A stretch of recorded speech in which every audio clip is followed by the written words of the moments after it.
Now, when we ask the young people, why did you open a digital-only checking account? As people get younger and younger, they're responding to rate offers less and less and less, and responding more and more and more to what products and services that the app has, right? So they're opening accounts because they're getting advice and help and features from these apps that they're not getting from their traditional banks.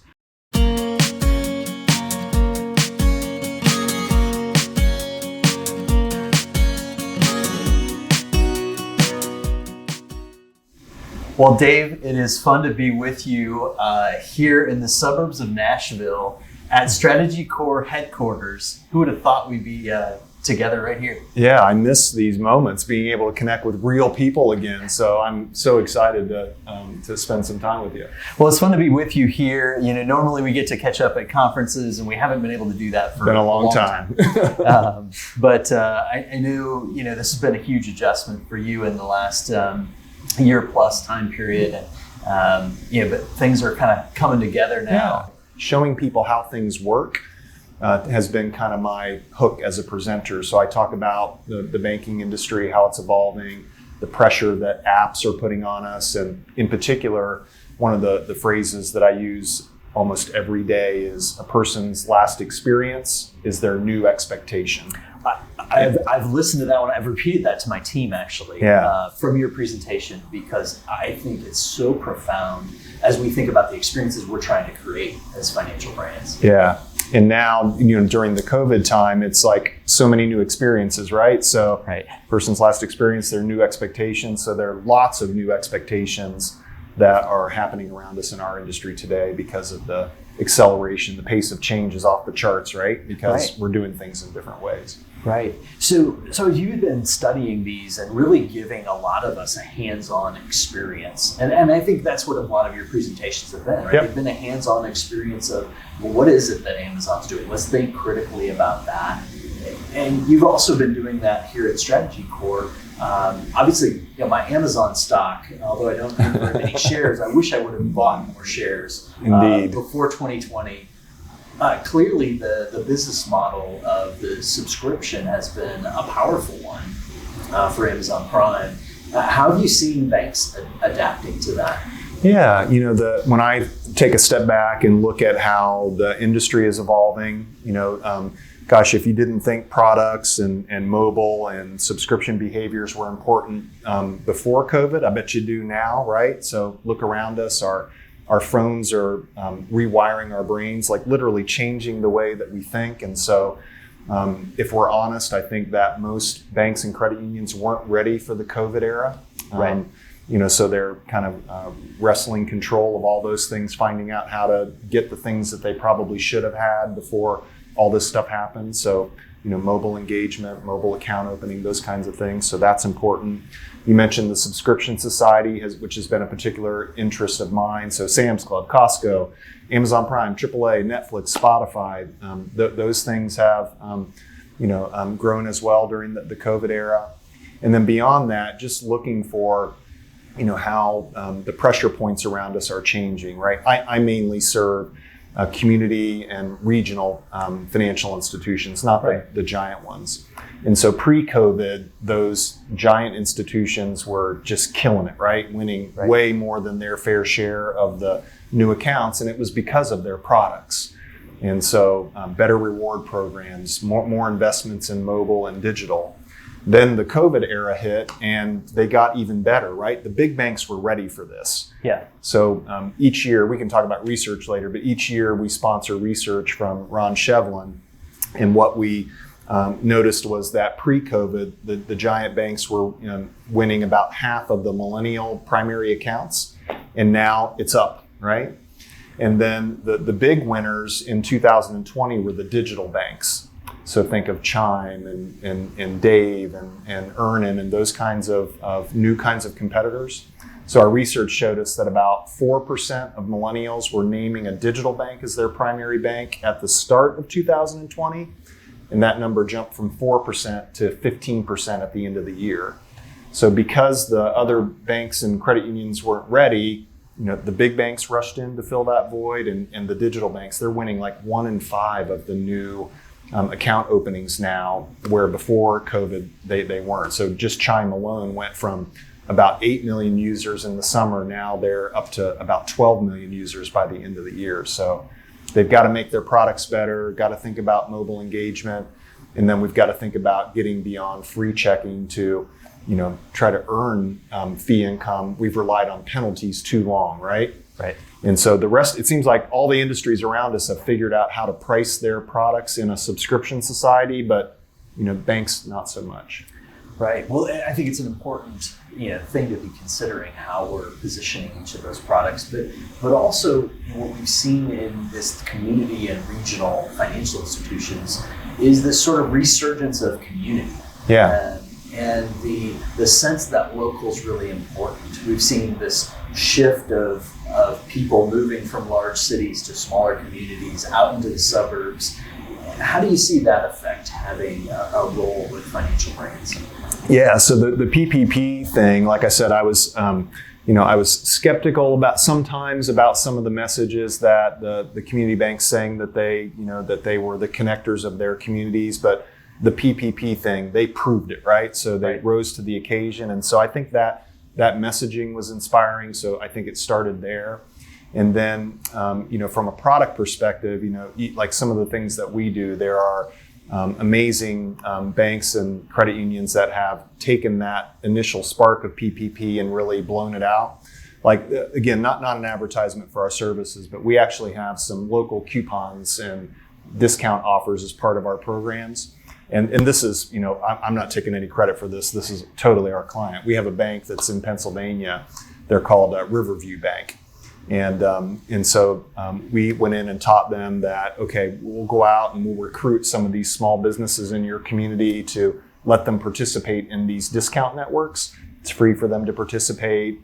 It's a way for them to give back to their community. And so we send people there and help recruit the local merchants, and we do a good job. And most of the clients that we work with take that and they use it as a way to start conversations with new businesses.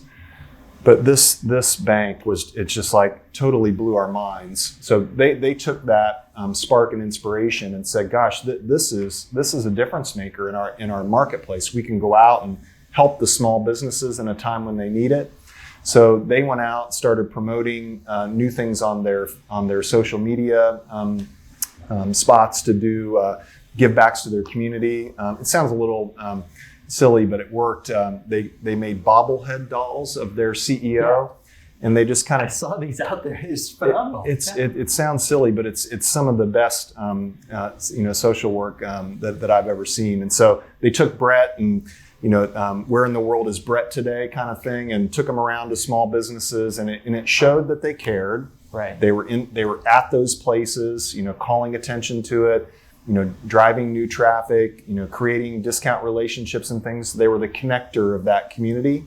So they went out and added something like 700, new local offers in our program, which no one has ever, come anywhere close to that. And they had one branch manager that signed up 200 local merchants all by herself. Oh, wow. Which was amazing. So finding ways to be that community connector. Riverview Bank that's always the star that pops into my brain when I think about that. Riverview has a fantastic brand, and they've embraced this sort of hustle mentality to their social media that is really inspiring. But I think that connection between community and what these really heroes in their community are doing as financial brands is critical. Yeah. So I love the work that you're doing to try to inspire that. Yeah. But then also give some of the process to that. So maybe you can speak a little bit about, you've always been someone who's really looking for what's changing and what's happening. How do you then interpret that into process for us so that it's something that can be really tangible and take away? You mean in terms of our business? Yeah. So, so all those messages that I talk about, products being more important than ever, understanding how we've got to evolve our products, in our industry to connect better and compete with the giant banks. That's the area where we're trying to problem solve with our clients. So, the commercial on Strategy Core is that we have two toolboxes, is what I call them. So one of them is called Zing. So lots of people have heard that brand name before. Zing is a platform for added value services. We deliver it in an app. We chock it full of things that people really like. We do careful research to find out which things we should include there. So, for example, we're constantly studying what do people pay for. And then when we find things like that, we know that they value it. And then we find sources of those kinds of things and put them in our app. So the easy example is AAA, right? They have 60 million subscribers. So we go out, find companies that provide those kinds of services, and we use our buying power to get great deals on it, put it in our program, and we know people are going to value it. They're already using them today. We can just help them get those things for less. So we've got an added value platform. So we have things like roadside assistance, cell phone protection, identity theft services. I mentioned the local discount programs. We've got some brand new services that we're bringing to the marketplace. Our newest service is called the Zing Fuel. So it's inspired by the grocery store point programs. Gas cards are huge. It's exactly that. So if you have a grocery store in your neighborhood that gives points for shopping at the grocery store and then you redeem them at the pump, we thought those are our favorite programs to use as consumers. So in effect, we were inspired by that and we translated it for the banking industry. So now banks can go to their customers or credit unions to their members and say, swipe your debit cards. Each time you swipe your debit card, you earn points and you can redeem them at the pump to save on your gas purchases. So that's our newest service. It's amazing how successful those programs have been in the grocery industry. I always laugh back to the Michael Scott quote where he received a gas card for Christmas. He said, $50 gas card to get you for Christmas. Right? His answer was, how can you put a price tag on it? How can you put a price tag on that, right? Yeah, we're going to have to use that in our marketing somehow. Michael Scott quotes should be the centerpiece of every good marketer's toolbox. Yeah. So the numbers on those programs are staggering. We'd been looking for something in the points program world for a long time, but always were really kind of uninspired by the things that we use in our industry. Like, you've got the giant banks that have amazing reward programs, right? But checking accounts and debit cards have different economics. So you can't compete with those programs if you're trying to play those same, play with those same games. So with the grocery store point programs, the stat that I just remember, just knocking me out of my chair was that 70% of the points that are issued at the grocery stores get redeemed. And so 70% redemption rates are kind of off the charts. So I'm excited. It's one of the proudest moments I think we have as a company is translating some of that and now, giving our clients a way to, have something that we already know people values that people value that drives the kinds of behaviors that they're focused on. So that's one of our new services. And then lastly, our another new service is called Bill Shark. And so they're one of our partners. It's a Mark Cuban company, the Shark Tank guy. And so they help people negotiate new rates on some of their bills, things like their cell phone bill or their cable TV bill. So I'm one of their biggest fans. I uploaded a picture of my AT&T cell phone bill. They assigned it to one of their sharks, and she helped me save $840 a year on my cell phone plan, right? And so now we've got that baked in as a service of our Zing package. So we've got all those amazing things, and so we show them to our financial institution clients. They like it. The question is, what do you do with it? How do you take benefits like that and make sure that they make good business sense? Maybe you want to get more people in the doors or reward the people that have the best relationships with you. Or today, we talked about the subscription society. How do we evolve and not have to just penalize people all the time to get our income? How could we maybe do what the rest of the world is doing, is make something valuable enough that people want to pay for it? So once we've got those all those benefits, we show it to people. Then we use our other tool to help them figure out how to use it, and we call that checking score. And it's an analytic toolbox where we take a data extract from the financial institution, we pull it into our system, and then we do a couple things. We find out who is connected to whom, so we use some householding techniques to do that. And then we come back and show the financial institution some insights about the relationships that they have, who have the biggest relationships, which of their relationships are not so big. One of the kind of the curses of free checking is that a lot of institutions end up with lots of single product, low balance, shallow relationships. They're not bad people. They just have a lot of customers or members that are really banking somewhere else. Right. And so how do you figure out who is whom? And then more importantly, how do you design your products to make your financial institution perform better? So deepen relationships with people that have them with you, or identifying those 30 or 40% of households that are banking somewhere else. How can we deepen and revive those relationships in a way? And so one of the great ways to do that is to make your products better. Right. Give people a reason to notice you again and bring more of their relationships. So that's the role that we're trying to play in the marketplace, is how can we use great benefits and use analytics and look at the intersection of those two things, and what we deliver are better checking accounts and reward programs for our financial institution clients.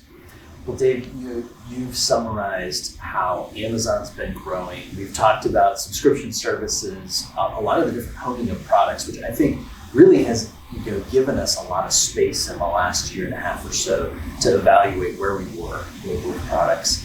As someone who's thinking forward, what's next? What should I be investing in instead of, where should I move my Amazon stock? Exactly. Next? Yeah. What are you seeing next? Yeah, I'm probably not going to give stock advice here today.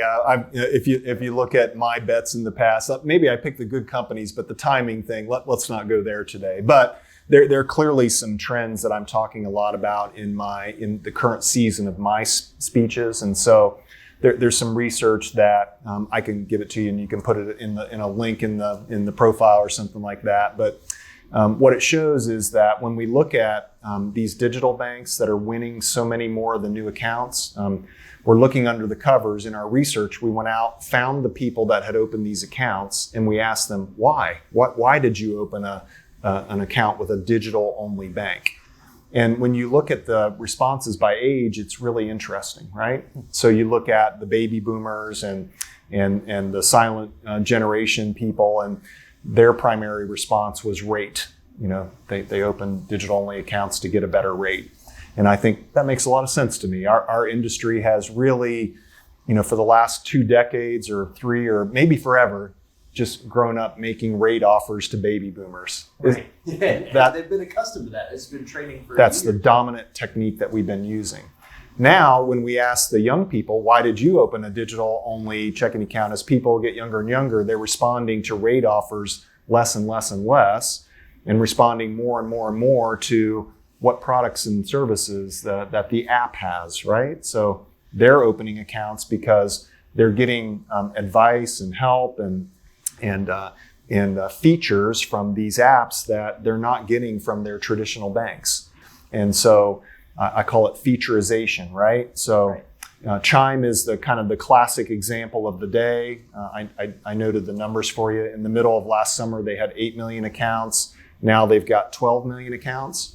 So in my recent season of speeches, I'm talking about why is that? How are they able to grow so quickly and find that voice that's resonating with the young people? And I think it's a couple things. One, it's the features that they're adding. So in particular, they're known for a feature where you can get your paycheck early, right? Have you heard of this? So Right. Chime offers 2 days early, you can get your paycheck. So the idea is that when your company sends the direct deposit, usually it gets to the bank a couple of days before it's posted to your account on your payday, right? So Chime said, hey, if your company happens to send your paycheck early, we'll just give it to you early if it's here, up to 2 days, right? And so that got them a lot of attention. Now you'll see some of these other digital banks copying that. I'm starting to see that early access to your paycheck feature now. I see a few banks and credit unions starting to offer it, and PayPal and Venmo are offering it on their checking accounts. So that's going to be, I think, a feature of lots and lots and lots of checking accounts here really quickly. So watching what the hot new companies are doing and the features that they're using that are resonating is important. And then the other thing that I'm really focusing on is just how they're marketing to young people. And right, there's the messaging and the techniques that they're using even. So one of the stats that I'm using that I think is a lot of fun. I went out during the COVID era. There were some companies that took off and got a lot of attention in a short period of time. And so a couple that people recognize. So Disney Plus, right? Clearly. So I can sing all the Hamilton songs by heart, like right now, right? And so I looked up the stats. They went from 0 to 50 million users in 5 months. That is incredible. It's staggering, right? But they put Baby Yoda front and center. Yeah, the marketing. And so like the first 50 million was the Hamilton stuff, and I think they're up to 100 million now. And the second 100 million was the Mandalorian stuff, and so they're finding the right kind of content that's resonating with people. So 50 million users in 5 months, and then I found an even more amazing example. Right after the quarantine started, there was a little app called House Party. Have you heard of House Party? And so I hadn't heard about it. So I asked my daughter, and she said, like, yeah, Dad, everybody's using House Party, right? So it's an app that a lot of the young people were using during the quarantine to have fun with their friends. They couldn't connect in person, so they could video together. It had games wired into it. They went from 0 to 50 million users in a month. 1 month that it took for them to get 50 million paid users. So extraordinary, right? And so now I think that I look at what some of these financial apps are doing, and they're doing the same thing as these are. It's about social sharing, right? How did House Party get to 50 million users? It was this young person telling that person about it and this person about it, connecting all their friends. So now go look under the covers at what Chime is doing, right? So last summer they got a lot of attention. They introduced this thing called the Credit Builder credit card. It was a way to help young people, who are just getting started. Maybe it's some people that are struggling with their credit health, but even more so is just people who are discovering it for the first time. Credit cards. And so there was a waiting list for this credit card last summer. And you look under the covers, it's really just a secured credit card, but there's a waiting list for a secured credit card. So how did they do it? Well, if you go out and sign up for a Chime account, almost immediately they start working you for referrals to your friends. Probably copied what House Party did in one sense. Right. But so you sign up for the app, and it's kind of fascinating. It pulls up a list of your contacts, shows you that list of your contacts, and you can scroll down through and decide, okay, here's a friend that I'd like to refer, and they'll offer you incentives. You get $50 if you make a referral. But as you're scrolling, what it also does is it shows you in your contacts list which of your friends already have a Chime account. Now, to people like you and me, that might seem a little bit creepy. It did to me, to show me which bank accounts my friends have. So when I asked my daughter about this and talked with her about her onboarding experience, she's like, no, Dad, again, you don't get it, Dad. This is actually a good thing if I can see, an app or an account or anything that has a lot of momentum with if my friends are using it. It's validation, right? It's Venmo, right? Yeah, they don't make this. They don't go to the reviews the way I think that my generation does as much. That a company might give or marketing content. They want to know what does the crowd think about this, right? And so that crowd review and friend reviews become so much important to that group. And so then you get $50 if you refer to your friends. And then it also got you a better spot on the waiting list for the Credit Builder card. And so that's it. They just figured out a smarter way to get the features that young people care about and to socially share, like all the cool apps are doing, right? And so why can't we do that as an industry, right? Like in my speeches, I say, okay, now you see, and so I show people the Chime accounts and the Dave accounts, and they've got all these cool features. Like the Dave account helps young people get side hustles, right? It's that you can actually apply for side gigs and gig style economy jobs, right? Research of millennials wanting to be business owners is off the charts. It's crazy, right? And so they do all that. Some of these apps have partnerships with other fintech apps, like the Dave app and the Chime app work with a company called Level Credit that takes your rent payments and reports them to the credit reporting agencies to help you build your credit. My daughter is living off campus for the first time. She bought her renter's insurance for her apartment. I mean, normally, dads are coaching up their daughters. She came, Dad, do you think I should buy renter's insurance? I'm like, where did you come from, right? I said, why do you ask, Olivia? She said, well, I have the Dave app, and it's got, it's making it easy for me to do that. And I'm looking under the covers. It's Lemonade, right? So the Lemonade app in conjunction with the Dave app, cross-selling social offers to these young people. And so compare that to if you're a typical community bank or credit union, what's your core product to, like my daughter, 21 years old, in college, beginning her financial life, making some of her first independent financial decisions? Is it a student checking account? Is it maybe it's P2P services? Well, so that's really what I'm preaching a lot about, is that I think we've got to up our game. Certainly, we've got to have new products that capitalize on opportunities and grow fee income in new ways. But more importantly, like, what are we doing to connect with the customers and members of the future? Right. We're losing right now to the digital banks with that target audience. Well, I think you've got a phenomenal message, and it's at the right time. Mm-hmm. The customers and members that are being served have been served a lot of relational equity by the hard work that these local financial brands have done in the last year and a half. And I think it's time to now look at that and say, how are we serving them? With what products? With what are we carrying forward? So I love hearing your advice, and you've got so many great thoughts about what's happening. Oh gosh, thanks. Appreciate that, Dave. Yeah, well, it's my pleasure. Well, thanks for being with me here today, and hope to catch up with you in person at a conference sometime soon. All right, awesome. I really appreciate you doing this, and it's been a lot of fun. Thanks, Dave. All right.